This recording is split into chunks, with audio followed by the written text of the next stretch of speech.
In this video, I'm going to teach you how to change cursor in Roblox Blox Fruits. It's a very easy process, so make sure to follow along. As you can see, I have a custom pink cursor. I'm going to teach you how to change the basic colors of your cursors or how to use custom ones altogether. You will be able to create custom cursors with different images, just change the color, different effects, you can do a circle, whatever you wish.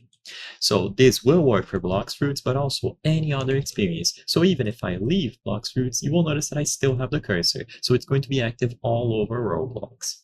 To do this, what you have to do is access the folder where Roblox is installed. The easiest way to do this is to right-click the Roblox icon on your task manager and choose the option to open the file location. So I'm going to open Task Manager. In here, look for Roblox. And now right-click it, go to Open File Location, and this will take you to this folder.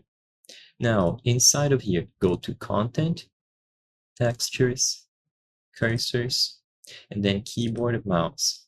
Once you arrive at this page, in here you can already see the custom cursors. So you can edit these on your own. So for example, what I did was open these two files here on an image editor like this, and I simply painted them white. Or I painted them pink, sorry. So they were white before like this. I painted them pink and then saved the files.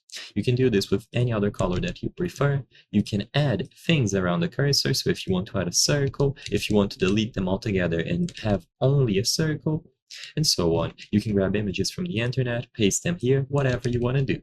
So just make sure that you added these two files and you save them. You can also download custom cursors that other people have made. Once you have these two files here saved on the PNG format, you just go back inside of Roblox and your new cursor will be displayed. So I hope I was able to help you. If this video helped you, please consider subscribing. As you can see, according to our channel metrics, 83% of the people watching our videos are not subscribed. By subscribing, you can help us make higher quality videos. Thank you for watching, and I'll see you on the next one.